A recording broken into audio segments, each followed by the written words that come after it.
There is a version of you that you deeply respect.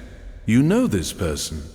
You've seen them, briefly, in moments when you followed through on something difficult. When you kept a promise to yourself nobody else would have known about. When you chose the harder right thing over the easier available thing. That version shows up occasionally, leaves a specific feeling behind, and then disappears for stretches that are longer than you'd like to admit. This video is about closing that gap.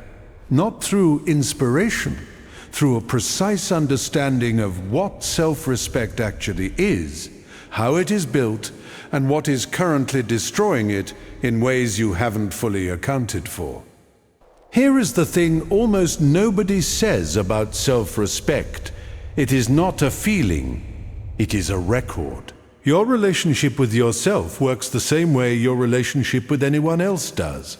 If someone tells you they'll do something and consistently doesn't, you stop trusting them. Not because you decided not to trust them, because the evidence taught you not to. The trust erodes through the accumulation of broken commitments, regardless of how good the explanations are. You do this to yourself every time you break your word to yourself. Every time you say you'll wake up at 6 and you don't. Every time you commit to not doing something and do it anyway. Every time you decide something, genuinely decide it, and then unmake it quietly without ceremony when it becomes inconvenient. Each instance feels small. The accumulation is not small. The accumulation is the reason you don't quite trust yourself. The reason there's a part of you that suspects, when you make a new commitment, that it probably won't hold. The reason the gap between who you are and who you want to be feels not like a gap you can close, but like a permanent feature of your character. It is not permanent. It is a record. And records can be changed. The mechanics of self-respect. Self-respect is built through one mechanism and one mechanism only: the consistent delivery of what you promised yourself, regardless of audience. Not regardless of difficulty. Difficulty is fine. The requirement is not that it be easy. The requirement is that what you said would happen actually happens. The self you promised something to is watching, not with judgment, with pure observation, and what it observes becomes the baseline for what it believes about you. The baseline updates constantly. Every kept promise raises it slightly, every broken one lowers it slightly. The cumulative direction of these small updates is your relationship with yourself. And your relationship with yourself is the source of the specific energy you bring to everything else. People talk about confidence as if it is something you find or generate or fake until real. It is none of those things. Confidence, real confidence, not the performed kind, is the natural output of a reliable relationship with yourself. The person who consistently does what they say they'll do, who has accumulated years of evidence that their word means something, does not need to work at confidence. It is simply the result of the record. The converse is also true. The person who has a long history of broken self-commitments, who has told themselves they'd change 100 times and changed for 2 weeks and reverted, who knows? At some level they cannot fully suppress that their word to themselves is somewhat provisional. That person will fight for confidence in every room they enter. Because they are fighting their own record, and you cannot win that fight through mindset, only through the record. What is actually destroying your self-respect? It is not failure. Failure does not destroy self-respect. You can fail at something and respect yourself fully throughout the process if you showed up honestly and did what you were capable of. What destroys self-respect is the specific combination of high aspiration and low follow-through. The gap between what you claim to want and what you actually do about it. This gap is the source of the quiet contempt most people feel for themselves, not as a named emotion, but as a subtle undertone that runs under the day, making everything slightly heavier than it needs to be. The specific behaviors that produce this contempt: tolerating things you said you wouldn't tolerate. You drew a line in a relationship, a work situation, a personal standard, and then quietly moved the line when holding it became costly. Maybe you did this once. Most people have done it many times. Each instance is a small message to yourself.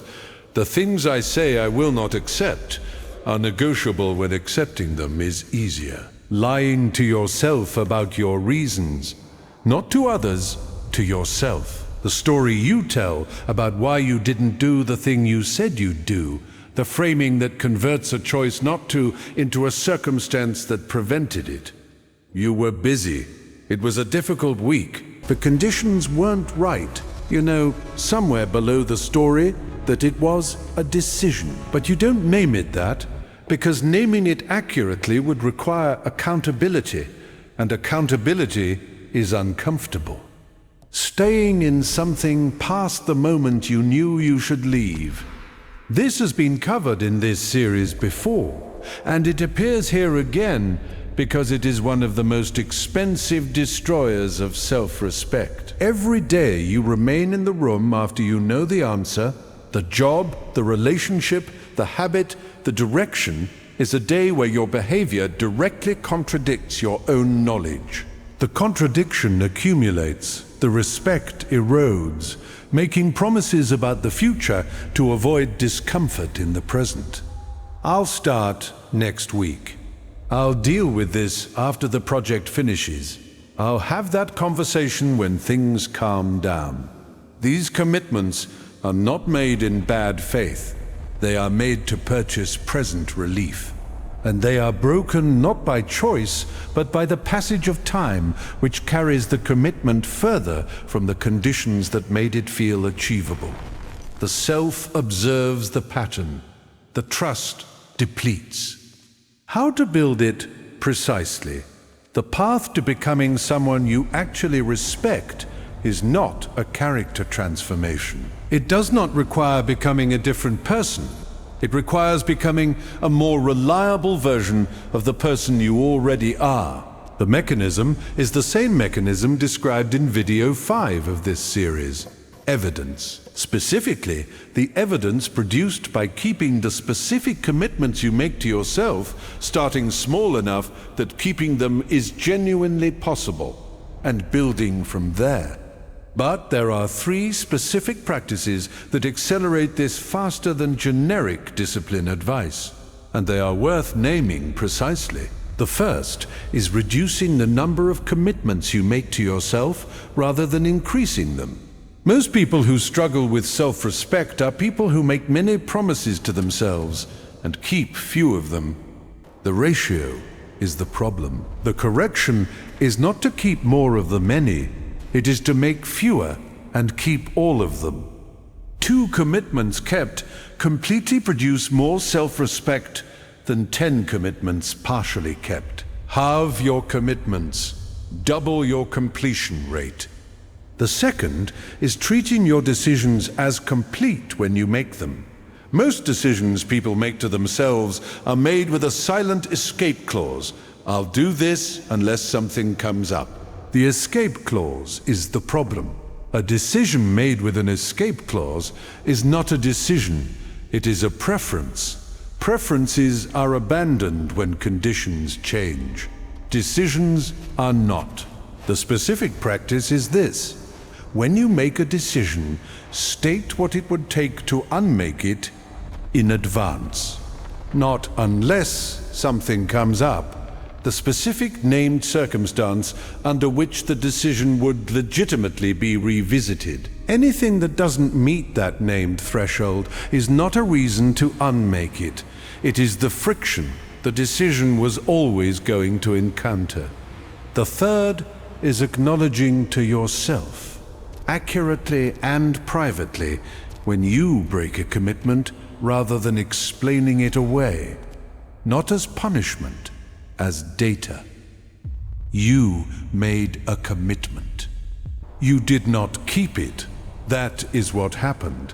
The specific correction to make next time is this specific thing. The self-compassion is in the accuracy, in treating yourself as someone capable of handling the truth, which is itself a form of respect. The self-betrayal is in the story, in pretending the decision was a circumstance, in protecting yourself from the accountability that would actually help you. The moment it shifts, there is a specific moment that people who have done this work describe differently from each other, but mean the same thing. It is the moment when you do something difficult, keep a commitment in difficult conditions, walk away from something you said you'd walk away from, tell someone a hard truth you'd previously been softening. And the feeling that follows is not pride, it is recognition. Pride is what you feel when you exceed your own expectations. Recognition is what you feel when you meet them. The two feel different. Pride is a peak. Recognition is a settling into something that was always true and is now confirmed. The recognition is this. This is who I am, not who I'm trying to be. Not who I aspire to be, who I am. The evidence has accumulated to the point where the identity is no longer aspirational. It is descriptive. That shift does not happen through motivation or inspiration or finding the right system. It happens through the accumulation of small, private, unkempt commitments kept faithfully over enough time that the record changes.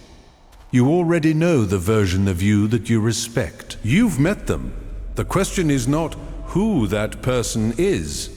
The question is how consistently you are becoming them. And the answer to that question is the record of the last 30 days, not as a verdict, but as feedback. Feedback that tells you exactly where the next kept commitment needs to happen.